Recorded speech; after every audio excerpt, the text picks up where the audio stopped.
Hi, welcome to Bansal academy. I am Lovneet Kaur और मैं आपके लिए लेके आ रही हूँ एचपी पीजीटी की मॉक टेस्ट सीरीज। इसमें हमने मॉक टेस्ट सीरीज का पेपर नंबर 1 हमने सॉल्व कर लिया था और आज हम करेंगे पेपर नंबर 2। और ये आपको हेल्प करेगा कि एग्जाम में आपको क्वेश्चंस किस लेवल के आ सकते हैं और किस अप्रोच से आपने उनको सॉल्व करना है।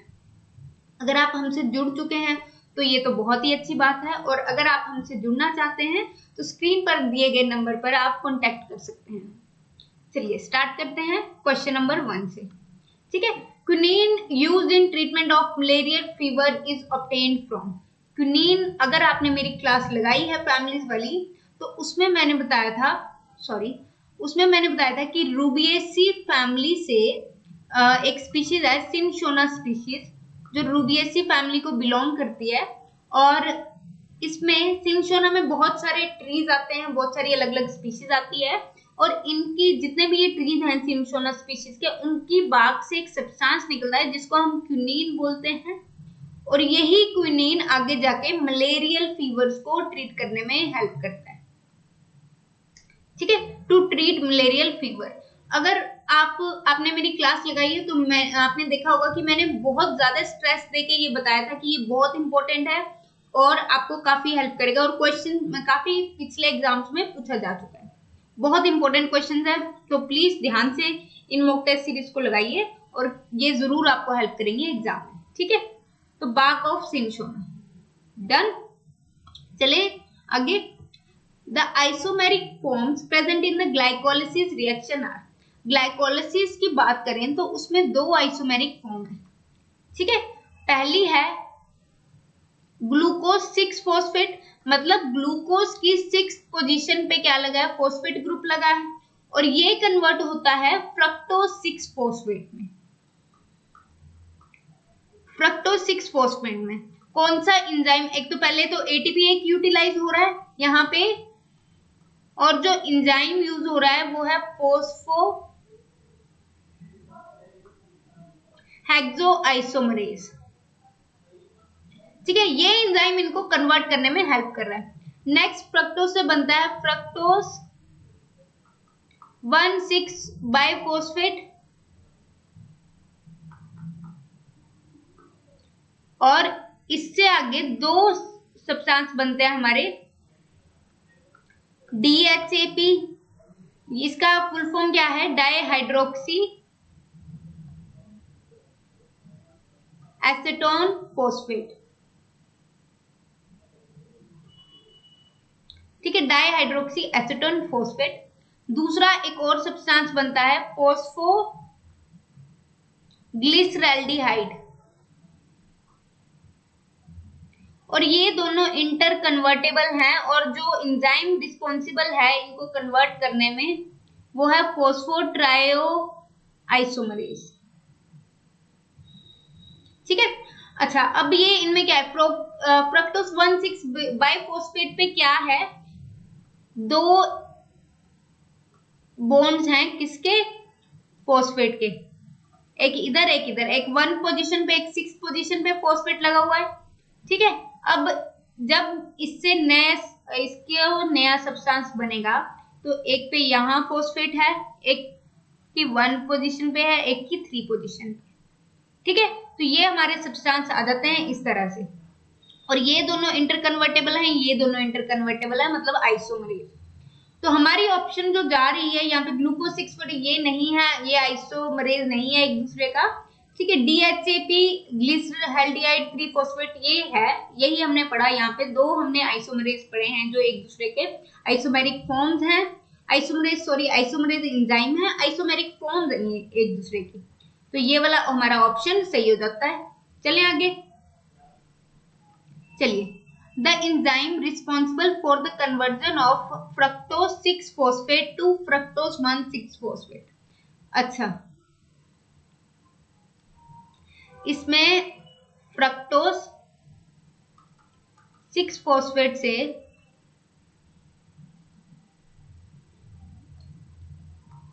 फ्रक्टोज 1,6 फॉस्फेट बनता है हमारा, जैसा कि मैंने यहां आपको बताया।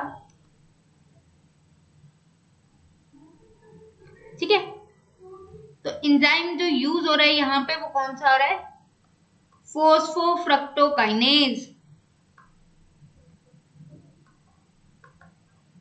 ठीक है, इसके आगे फिर वही जो मैंने बताया आपको, ये दोनों आइसोमरेज DHAP और फॉस्फोग्लिसराल्डिहाइड बन जाएगा। वही सेम प्रोसीजर आगे कंटिन्यू होगा। और ये कहां से है? ये ग्लूकोज से है। ग्लूकोज की आइसोमेरिक फॉर्म है ग्लूकोज 6 फॉस्फेट से आगे ये बनता है। सही है, क्लियर हो गया? तो कौन सा एंजाइम है? फोस्फोफ्रक्टोकाइनेज। डन, चलते हैं आगे। मेरिस्टेम की बात करें, मेरिस्टेम में क्या होता है?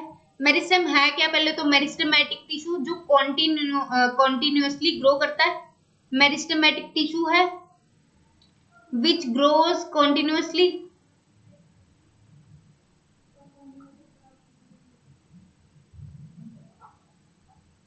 ठीक है, जो कॉन्टिन्यूअसली ग्रो करता है। उसके बाद अब कॉन्टिन्यूअसली ग्रो करता है मतलब ग्रोथ में हेल्प करता है और प्लांट की गर्थ इंक्रीज में हेल्प करता है। गर्थ समझते हो ना? लेटरल मेरिस्टेम बेसिकली गर्थ को हेल्प करता है। लेटरल मेरिस्टेम जो है प्लांट की गर्थ को, विड्थ को हेल्प करता है बढ़ने में, लेटरल मेरिस्टेम। और ग्रोथ में हेल्प करता है apical meristem.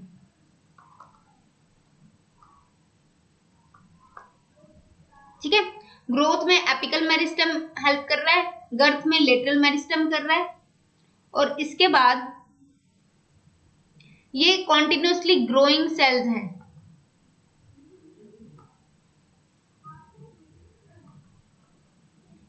Continuously growing cells हैं और इनमें बहुत इंटरसेलुलर स्पेसिस बिल्कुल नहीं होते, no intercellular spaces, tightly packed होते हैं। ठीक है, तो मेरिस्टेम लैक्स इंटरसेलुलर स्पेसिस, ये ऑप्शन गलत हो गई है, मेरिस्टेम लैक्स इंटरसेलुलर स्पेसिस। ठीक है, करें आगे, चलिए। Xylem fibres are also known as, xylem fibres की अगर हम बात करें तो ये स्क्लेरेनकाइमेटस टिश्यू से बनी है, स्क्लेरेनकाइमेटस टिश्यू से।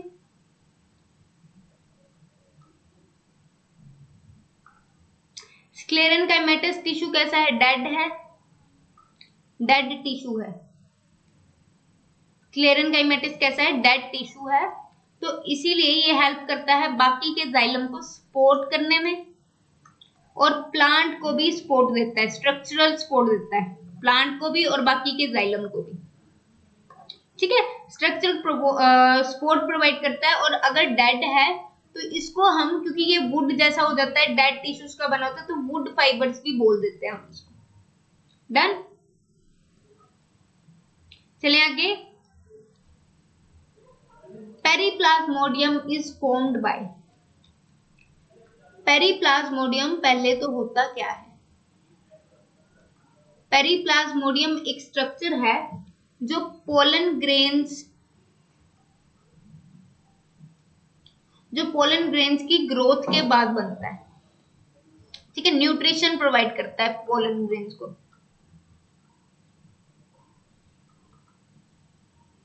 ठीक है, न्यूट्रिशन प्रोवाइड करता है। और ये है क्या? न्यूट्रिटिव टिश्यू है।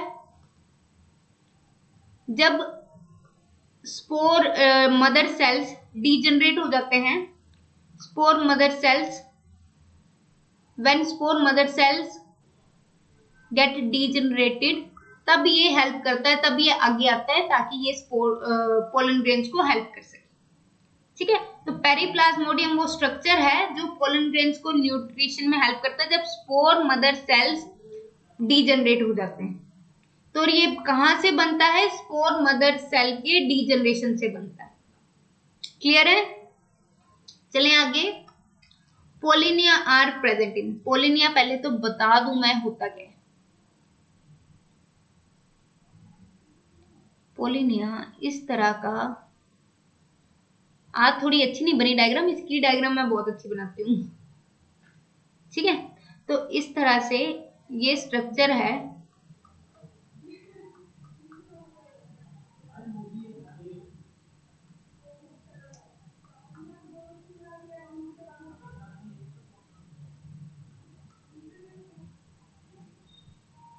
ये स्ट्रक्चर होता है पोलिनिया का। पोलिनिया में यहाँ पोलन ग्रेन्स होते हैं बड़े सारे, और पोलन ग्रेन्स ये चीज जो होती है इसकी, ये इंसेक्ट से, किसी भी इंसेक्ट के साथ चिपक जाती है और हेल्प करती है, ये स्टिकी होती है थोड़ी सी, और ये हेल्प करती है पोलन ग्रेन्स को डिस्पर्स करने में, टू डिस्पर्स पोलन ग्रेन्स। और पोलिनिया में बहुत सारे पोलन ग्रेन्स हैं यहाँ पे, ठीक है। और ये फीचर है ऑर्किड्स का। और एक और फैमिली है एस्क्लेपिडिएसी, ठीक है। और इन दोनों फैमिलीज का ये कैरेक्टरिस्टिक फीचर है।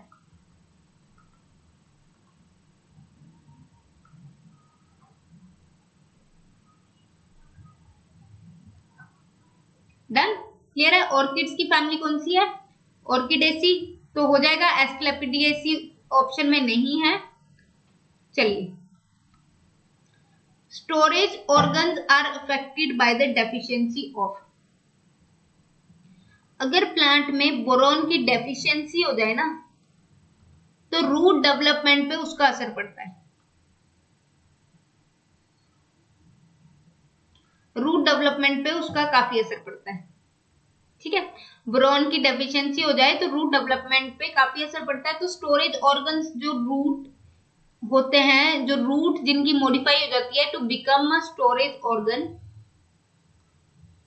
ठीक है, उनमें क्या होता है, जैसे रेडिश हो गई, टर्निप हो गया, कुछ भी रख लो, काफी सारे हैं। तो जब इनमें क्या होता है, बीट रूट होगी, कैरेट होगी, जब बोरॉन की डेफिशिएंसी हो जाएगी तब इनमें काफी असर होता है, उसका रूट्स पे होता है। स्टोरेज ऑर्गन क्या है इनमें, ये सारे हैं, यही रूट जो मॉडिफाई हो गई है to become a storage organ, तो इन पे बोरॉन की डेफिशिएंसी का बहुत बड़ा असर रहता है, ठीक है। तो storage organ are affected by deficiency of boron. चले आगे, चलिए नेक्स्ट है सैप स्टेन। अब ये क्या होता है ये मैं बता दूं, जब ट्री से लकड़ी गिर जाती है, ठीक है, ट्री पुराना हो गया या गिर गया या कुछ भी रख दिया हमने, ट्री का लोग रख दिया मान लो, तो इसमें क्या होता है, डिसकलरेशन होनी स्टार्ट हो जाती है। डिसकलरेशन होनी स्टार्ट हो जाती है कुछ टाइम बाद, और वो किस में दिखती है, हमें पैचेस में दिखती है, ठीक है, पैचेस बनने लग जाते हैं, तो उनको हम क्या बोलते हैं, स्टेन बोल देते हैं, सैप स्टेन बोल देते हैं। और ये कॉजिंग ऑर्गेनिज्म इसमें कौन है, ascomycetes. Ascomycetes is the causal organism,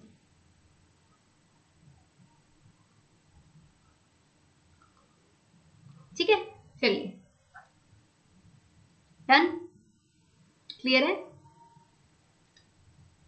चलो, plant hormone that induces cell division.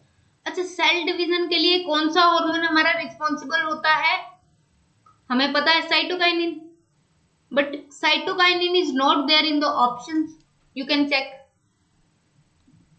Cytokinin कहीं ऑप्शन में दिख रहा है, हमें नहीं दिख रहा, तो सबका फंक्शन देख लेते हैं। बाकी ऑक्सिन का क्या फंक्शन है, ग्रोथ करवाता है, ग्रोथ हार्मोन है। सेम विद जिब्रेलिन, जिब्रेलिन भी ग्रोथ हार्मोन है। अच्छा, अब ये काइनिन जो वर्ड है, ये भी किसको बोलते हैं, काइनिन साइटोकाइनिन को ही बोलते हैं। साइटोकाइनिन की ही फॉर्म है जो डिवीजन करवाती है। साइटोकाइनिन मतलब साइटोप्लाज्म की डिवीजन, काइनिन भी डिवीजन के लिए ही हम यूज करते हैं, ठीक है। और नेक्स्ट हमारा हार्मोन है डोरमिन। अब डोरमिन ये पहली बार सुना, ऐसा तो नहीं लग रहा, होप ऐसा नहीं लग रहा है, ठीक है। तो डोरमिन जो है ये एब्सिसिक एसिड को बोलते हैं।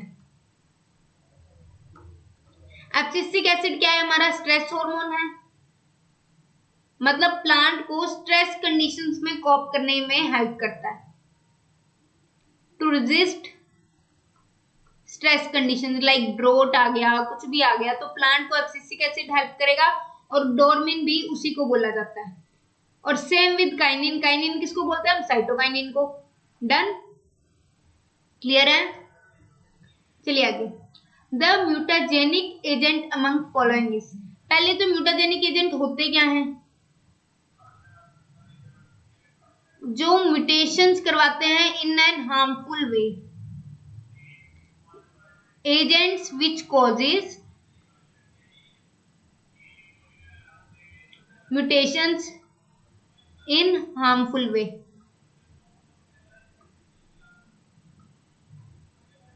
ठीक है, तो म्यूटाजेनिक एजेंट हमारे कौन सा है? एक्सरेज है, गामा रेज है, और यहाँ ईएमएस है कुछ ईएमएस जैसा है, बिल्कुल है। इथाइल मिथेनोसल्फेट, इथाइल मिथेनोसल्फेट क्या करवाता है? म्यूटेशंस कॉज करवाता है। ठीक है, ये भी एक म्यूटेटिंग एजेंट है, म्यूटाजेनिक एजेंट है।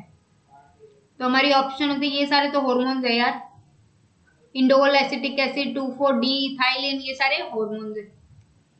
डन, चलिए next, bread rhizobium japonicum produces. अब ये क्या है? राइजोबियम एक बायो फर्टिलाइजर है। अब ये करता क्या है? एक सब्सटेंस को रिलीज करता है जिसका नाम है राइजोबिटोजिन। राइजोबिटोजिन क्या करवाता है? जो कॉम्पिटिटिव बाकी जो बैक्टीरिया फंजाई है ना,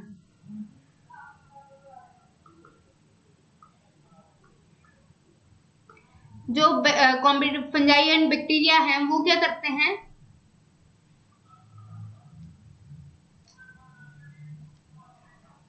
कॉम्पिटिटिव फंजाई एंड बैक्टीरिया हैं, उनको ग्रो नहीं करने देता। ठीक है, sorry, competitive fungi and bacteria को ग्रो नहीं करने देता, और प्लांट के लिए फिर डिजीज रेजिस्टेंस एक तरह से प्रोवाइड करता है, मतलब प्लांट्स को बचाता है डिजीज ना होने से, डिजीज रेजिस्टेंस प्रोवाइड करता है against some fungi and bacteria. तो ये सब्सटेंस क्या है? ऐसा कौन सा टॉक्सिन रिलीज करता है? ये राइजोबिटोजिन रिलीज करता है, जो प्लांट के लिए बेनिफिशियल होता है, बट दूसरे जो फंजाई और बैक्टीरिया होते हैं उनपे ये एक नेगेटिव इफेक्ट डालता है और प्लांट्स के फेवर में फिर ग्रोथ करवाता है। तो म्यूचुअलिज्म में रहता है प्लांट से, है ना, प्लांट का फेवर करवा रहा है। चलें आगे। Next, the plant which made Hugo de Vries famous. अच्छा, ह्यूगो देव राइस कौन थे? जिन्होंने म्यूटेशन टर्म कॉइन की थी, म्यूटेशन फर्स्ट टाइम नहीं, सेकंड टाइम करवाई थी। ठीक है, तो म्यूटेशन, इन्होंने म्यूटेशन वर्ड दिया था और म्यूटेशन के बारे में हमें बताया था।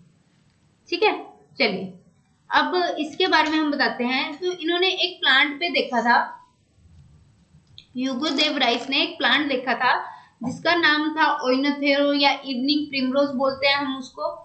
ठीक है, इवनिंग प्रिमरोज भी बोलते हैं और ओइनथेरा स्पीशीज भी बोलते हैं,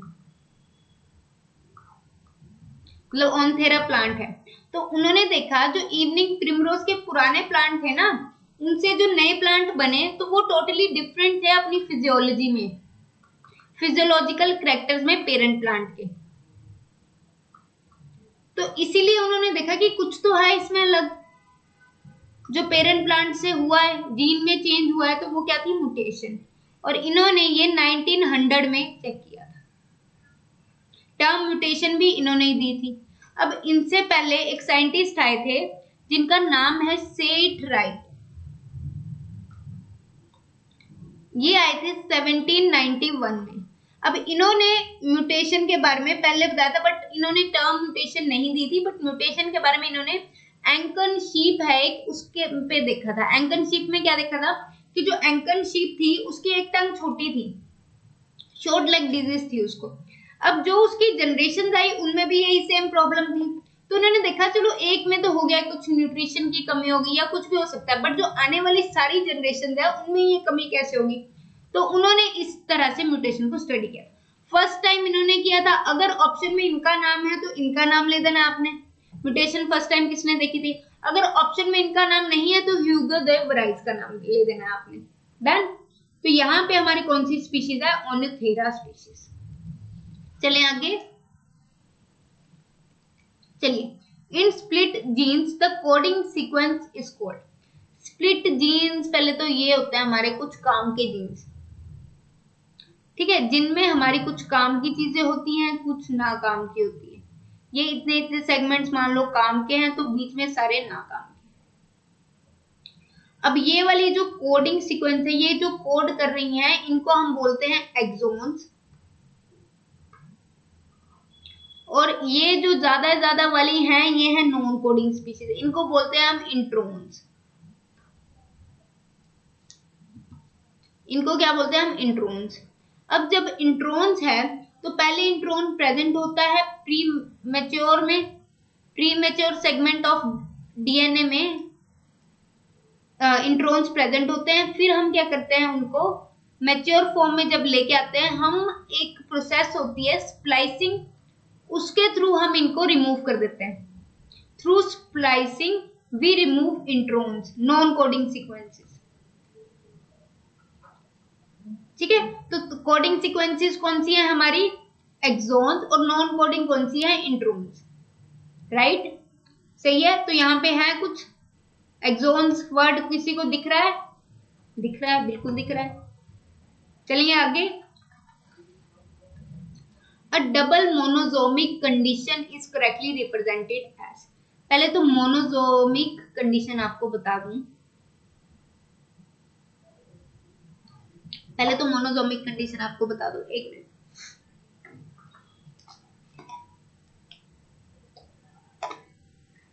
चलिए, मोनोजोमिक कंडीशन की अगर हम बात करते हैं तो मोनोजोमिक कंडीशन में क्या होता है? अच्छा, हाँ, मोनोजोमिक कंडीशन में क्या है? ये कंडीशन आती है, ये क्या है हमारा? Diploid number. अब डिप्लॉइड जीनोम में से क्या होता है? ये है हमारा क्रोमोसोम। तो अगर इसमें से इसको हम हटा दें, एक क्रोमेटिड को हम हटा दें, तो क्या होता है? ये होता है मोनोजोमिक कंडीशन। अगर हम दो को हटाएं तो ये होते हैं मोनोजोम, डबल मोनोजोमिक कंडीशन। दो को भी कैसे हटाना है? एक सेगमेंट यहां से हटाएंगे, एक सेगमेंट यहां से हटाएंगे, इसको बोलते हैं हम डबल मोनोजोमी। ठीक है, अगर हम पूरे एक क्रोमोसोम को इस तरह से हटा दें, ये जो पूरा है इस पूरे को हटा दें, तो उसको हम नलीजोमी बोलते हैं। You might have heard about these terms. Clear है? तो कौन सी कंडीशन हुई यहाँ पे? डबल मोनोजोमिक कंडीशन है, तो ये वाला आ जाएगा हमारा ऑप्शन। राइट, चलते हैं। अच्छा, बहुत सारे ऐसे प्लांट हैं, सॉइल माइक्रो ऑर्गेनिज्म है। अगर हम बात करें एक्टिनोमाइसीट्स की स्पेशली, तो ये क्या करते हैं? इनको एक पीएच चाहिए होती है 6.8, थोड़ी सी एसिडिक, और इससे नीचे ये काम नहीं करते हैं, और इससे नीचे ये सरवाइव नहीं करते हैं। ठीक है, तो इसको हम क्या बोलते हैं? पीएच का पता है ना सबको? 1 2 3 4 5 6 7 पे न्यूट्रल, आगे आगे आगे बेसिक होती जाएगी। यहाँ पे एसिडिक, तो ये एसिडिक कंडीशन में, मतलब इस कंडीशन में सरवाइव करते हैं, एसिडिक कंडीशन। ठीक है, चलिए। Bread wheat triticum vulgare has been found to be presently evolved as। ट्रिटिकम वल्गैरे की बात करें हम,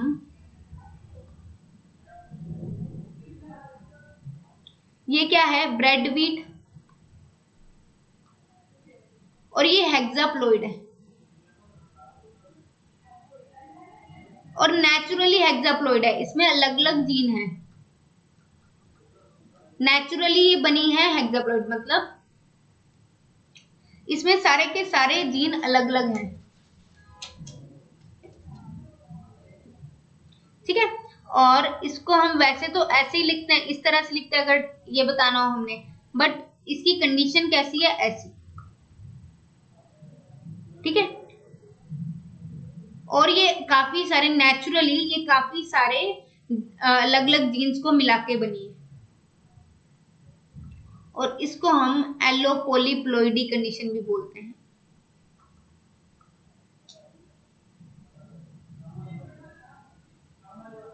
ठीक है, एलोपोलिप्लोइडी भी होती है इसमें। और यहाँ पे क्या हेक्साप्लॉइड है, 6 जीन है अलग अलग, तो हेक्साप्लॉइड एलोपोलिप्लोइडी कंडीशन भी है क्योंकि वो जीन सारे के सारे डिफरेंट हैं। पता है ना, एलोपोलिप्लोइडी मतलब सारे के सारे डिफरेंट, अगर सेम हो तो ऑटोपोलिप्लोइडी वर्ड आ जाता है, बट इसमें सारे के सारे जीन अलग अलग से लिए गए, तो क्या है हेक्सापोलिप्लोइड। डन, चलिए आगे। अच्छा, बात करते हैं the prothallus of Pteris. Prothallus, Pteris के प्रोथैलस की बात करते हैं तो वो कैसा हार्ट शेप का होता है। हार्ट शेप का होता है, इस तरह से कुछ शेप है, इस तरह से कुछ राइजोइड्स भी होते हैं इस पे। ठीक है, प्रोथैलस की बात करें तो। और ये ग्रीन कलर का होता है पूरा का पूरा। ग्रीन कलर का मतलब फोटोसिंथेटिक, अपना खाना खुद बनाएगा, किसी की हेल्प नहीं चाहिए भाई इसको, इंडिपेंडेंट है, खाना खुद बना रहा है, इंडिपेंडेंट फोटोसिंथेटिक। तो फोटोसिंथेटिक है तो क्या होएगा, पैरासाइट होएगा? नहीं होएगा। ऑटोट्रॉफ होएगा? बिल्कुल होएगा। सेप्रोफाइट होएगा? नहीं होएगा। फैकल्टेटिव सेप्रोफाइट की भी तो क्या ही बात करें हम। ठीक है, चलिए आगे। चलिए, मल्टीसिलेटेड एंथ्रोजोइड्स आर फाउंड इन। मल्टीसिलिएटेड एंथ्रोजोइड्स होते क्या है पहले तो? एंथ्रोजोइड्स क्या हैं? गैमीट्स हैं, मेल गैमीट्स हैं। ठीक है, मेल गैमीट्स हैं। और मेल गैमीट्स में सीलिया मल्टीसिलिएटेड, मतलब ये गैमीट है तो बहुत सारे सीलिया किसमें होते हैं, किस स्पीशीज में होते हैं? वो हमारे होते हैं फ्यूनेरिया एंड यूलोथ्रिक्स। ठीक है, यूलोथ्रिक्स क्या है? एक एल्गी। फ्यूनेरिया क्या है? टेरिडोफाइट। राइट, चले आगे चलते हैं। अच्छा, अगला आ गया, when xylem is surrounded by phloem the vascular bundle is said to B.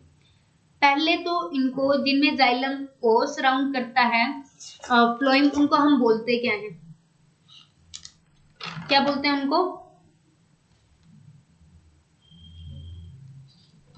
Any idea?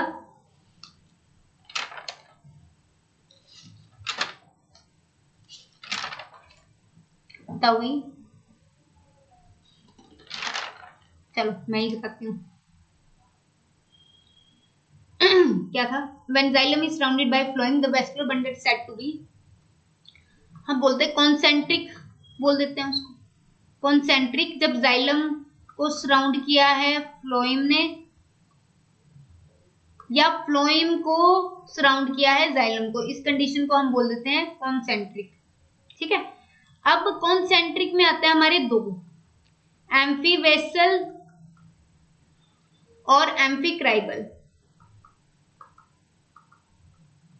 एम्फीवेसल जैसे जैसे मैंने बनाया, एम्फीवेसल में क्या होता है, जो जाइलम है उसको फ्लोएम ने सराउंड किया है, ये वाली कंडीशन, इसको एम्फीवेसल बोलते हैं। और एम्फीक्राइबल किसको बोलते हैं? फ्लोएम को जाइलम ने सराउंड किया। ठीक है, और कोलेटरल कैसी कंडीशन है? कोलेटरल इस तरह की कुछ कंडीशन है, यहां जाइलम है, यहां कैम्बियम है, यहां फ्लोएम है। और बायकोलेटरल कैसी कंडीशन है? बायकोलेटरल इस तरह से दो कैम्बियम है। बायकोलेटरल मतलब दो कैम्बियम प्रेजेंट है, यहां फ्लोएम है, यहां फ्लोएम है, यहां जाइलम है, और एक इनर कैम्बियम है, एक आउटर कैम्बियम है, दो कैम्बियम प्रेजेंट है। क्लियर है सारी कंडीशन? Inner outer cambium. ठीक है, ये तो when xylem is surrounded by phloem, xylem को फ्लोएम ने सराउंड किया है, तो वो कंडीशन कौन सी है? एम्फीवेसल। क्लियर है? और दूसरे वाली कौन सी है? चलिए हाँ जी, the part of mushroom that is visible above the ground. पहले तो मुझे ये बता दो मशरूम किसको बिलोंग करता है? बेसिडियोमाइसीटीज को, बेसिडियोमाइसीटीज को बिलोंग करता है, ठीक है, क्लास बेसिडियोमाइकोटा। और फंजाई है, मशरूम क्या है? बेसिकली फंजाई है, फंगस है। और इस फंगस में एक इस तरह से क्या होता है, ये जो बाहर है स्ट्रक्चर, इसको हम बोलते हैं बेसिडियोकार्प। बेसिडियोकार्प में क्या है? बेसिडियोस्पोर्स हैं। बेसिडियोकार्प कंटेन्स बेसिडियोस्पोर्स, ठीक है, जो मशरूम को हेल्प करते हैं। मशरूम थोड़ा ऐसी बनाया आज, कुछ मजा सा नहीं आया मशरूम बनाने में। तो क्या हुआ? Basidiocarp the part of mushroom that is visible, ये क्या है? ग्राउंड है, तो यहाँ पे हमें दिखता है, ठीक है। चलिए, एपिगाइनी कंडीशन किसमें होती है? एपिगाइनी होती है पहले तो inferior ovary,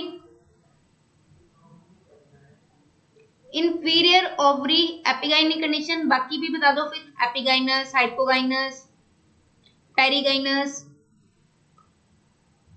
hypogynous condition superior ovary, perigynous जो मतलब ना ही हाफ इंफीरियर रख लो, हाफ इंफीरियर बोलेंगे इसको। और इनको हम डोनेट कैसे, मतलब इनके लिए साइन क्या है?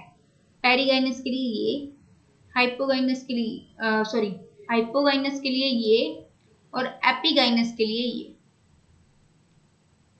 अब एपिगाइनस कंडीशन में होता क्या है, ये हमारी ओवरी है और यहाँ कहीं ऊपर, बाकी सारे स्ट्रक्चर ऊपर होंगे, मतलब ये थोड़ी नीचे होगी, ठीक है। बाकी सारे जैसे पेटल्स होगी, पेटल्स भी ऊपर हो जाएंगी, और ओवरी हमारी नीचे होगी। डन। और ये हमें मिलती है कंपोजिटी में एंड क्यूकरबिटेसी में, इन दो फैमिलीज में ये मिलती है, ठीक है। चलें आगे। Next question, oil is obtained from. Oil किस किस से मिलता है? यहाँ पे नाम से कहीं ब्रासिका लिखा हुआ है, सबको पता है ब्रासिका से कौन सा ऑयल मिलता है हमें यार? जिसको सरसों का तेल बोलते हैं, सरसों का तेल हिंदी में लिख दिया मैंने ताकि आपको पता रहे। सरसों का तेल ब्रासिका से मिलता है। और सनफ्लावर ऑयल भी मिलता है, रिफाइंड सनफ्लावर ऑयल आता है, सबने खाया है, सब खाते हैं सरसों का तेल भी, रिफाइंड भी। तो सरसों को क्या बोलते हैं? हेलियंथस एनस,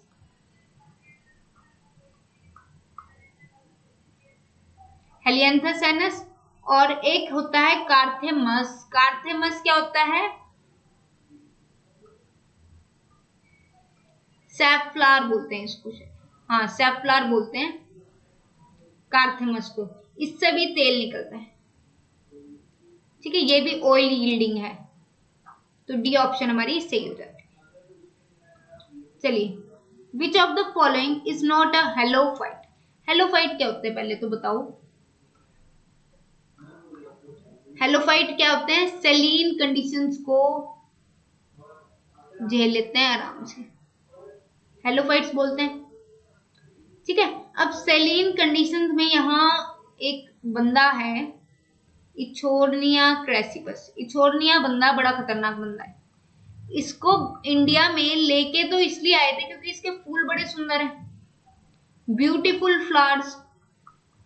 बट इसने इतना आतंक मचाया इंडिया में, तो इसको नाम दे दिया टेरर ऑफ बंगाल। सारी जितनी फ्रेश वाटर बॉडीज थी उन पे इसने अटैक कर दिया, फ्रेश वाटर बॉडीज में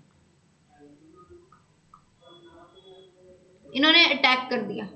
और जितनी भी उसमें एक्वाटिक एनिमल्स थे, प्लांट्स थे, उन सबको खत्म कर दिया। और ये क्या है? हाइड्रोफाइट है। हाइड्रोफाइट मतलब पानी में रहता है।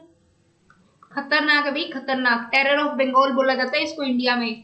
पूरी वाटर बॉडी को खत्म कर देता है, ये अपने आप ही रहता है, पूरे पानी पे फैल जाता है। इस तरह पानी है तो पूरे पानी में फैल जाएगा। फूल बहुत सुंदर है, पर जो वाटर ऑर्गेनिज्म है, एक्वाटिक ऑर्गेनिज्म है हमारे, उन सबको खत्म कर देता है, ऑक्सीजन का लेवल ही खत्म कर देता है। ठीक है, इचोर्निया क्रासियस। चले आगे। ठीक है, the type of specimen used by the author to describe a plant for the first time is known as. Type of specimen, एक बंदा है, मतलब मैं हूं ऑथर, मैं गई हूं जंगल में और मैंने प्लांट लेके आ रही हूँ, लैंटिना कैमरा मैंने वहां पे देखा और मुझे इसको लेके आना है, इसका स्पेसिमेन लेके आना है ताकि मैं अपने हर्बेरियम में रख सकूं। अब मैं चली गई, मैंने इसकी एक टहनी तोड़ ली, ये हो गई कुछ इस तरह, ऐसे ऐसे होते हैं उसको फूल कुछ इस तरह से, मैंने उसकी टहनी तोड़ ली और मैं इसको हर्बेरियम बनाने के लिए लेके आ रही हूँ। और जो ये मैं लेके आ रही हूँ इसको हम बोल देते हैं होलोटाइप। जो पहला स्पेसिमेन मैं लेके आई हूँ उसको क्या बोलेंगे, होलोटाइप। तो ये सही है हमारा ऑप्शन। चलिए ठीक है, फिर हमारे साथ जुड़े रहिए और आगे भी हम इसको कंटिन्यू करेंगे। आज 25 क्वेश्चन हैं, अभी 25 क्वेश्चन और बचे हैं, तो वो हम करेंगे नेक्स्ट क्लास में continue. Thank you so much.